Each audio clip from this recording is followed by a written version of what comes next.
implementation of our new aviation reform law, and want to welcome the Honorable Steve Dixon, Administrator for the Federal Aviation Administration, for joining us today. I also want to take a moment to recognize the families who have lost loved ones who are with us today. Thank you so much for being here and for your continued oversight on this issue. I can't imagine the pain and suffering of your loss and the pain that you are still feeling, but I certainly want you to know we appreciate your vigilance on aviation safety reform. You have shaped the safety work of this committee, and with your support and critical input, the committee played a leading role in drafting the Aircraft Certification, Safety, and Accountability Act. This important legislation, enacted into law almost a year ago, I believe, provided a big down payment on the direction that we need to go to implement safety reforms in the United States and to make us the gold standard around the world.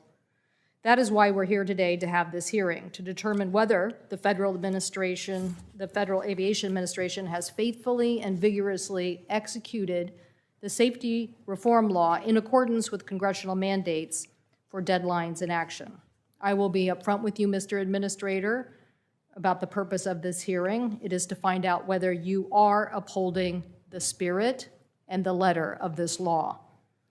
While not the only thing we need to do, the law that we implemented was a clear course correction. It said that we needed to have a stronger FAA oversight, the people in place to do that job, and to hold manufacturers accountable. Directing the FAA and making sure that that job is done is critical.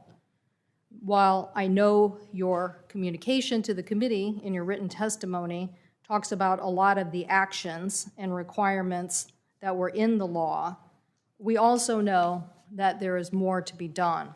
I want to say that I'm very appreciative of Ian Wan at the Boeing Aviation Oversight Office, who on May 13th issued a letter basically slowing down the 777X so that more information could be provided, needed to be provided for the oversight of that plane. I'm a firm believer that engineers on the ground know their job. What's not clear to me is whether people are listening to them and whether the FAA has their back. I also want to enter into the record an August 19th letter from Mr. Wan, also talking about the changes to the Boeing Basu office and things that needed to be done to make sure that they continued to have the oversights and objectives. He's been clear, we need more resources. He's been clear, we need the right people to do this job. So we need the FAA, as I said, to be that gold standard. When a special committee review of aviation certification process, the SOCAC, came back with a whitewash of what we needed to do, I was disappointed that you did not take more critique with that. In fact, basically, you testified before Congress, basically the system is not broken. Well, there were parts that were broken, and they need to be fixed. So I look forward to your testimony, but reading it, I see more of the same. Now is not a time to mince words. Now is a time to provide the leadership that it takes to get the staffing, the oversight, and the direction that is required of an oversight agency to hold manufacturers accountable. Make no mistake, the manufacturer has its own responsibilities here, and we will also hold them accountable. We believe there's more to be done on certification, more to be done on the oversight and certification process, so that we are not just creating check marks on a list that now we can say the list has its check marks. That is where we were with the MCAS system. In the end, it was the tragedy that we all know too well and are still living with. So I'm very challenged by your testimony. We don't believe the FAA is prepared on January 1 of 2022 to restore direct supervision and control over those manufacturing engineers and delegated authority, because that process should have started sooner, because it is a big oversight responsibility. I will have questions for you in the Q&A about that and the type of personnel that we need in all of these jobs. We don't believe the FAA has conducted the necessary workforce review for determining the staffing and experience of those levels. And the FAA has not taken steps necessary to limit the delegation of certification tasks to industry until the FAA has verified all human factor assumptions. Restating the law's requirement in a 2-page memo is not what it takes to get that implemented. It might be a basic start, but where is proof of the implementation? And this level of reform is needed immediately.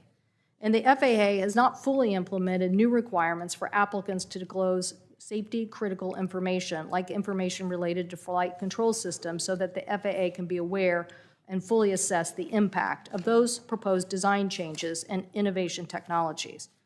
Again, this went into the U.S. Code and was effective immediately, but the FAA expects to issue guidance in 2022.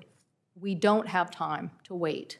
We need that kind of oversight today.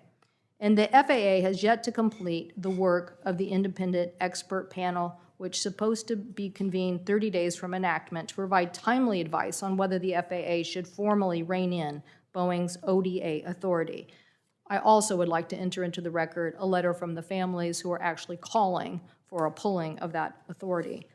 I understand this, that there is a panel that is meeting now, but the process and procedures in place to review their actions and have it be transparent is critically important if we are going to get this right.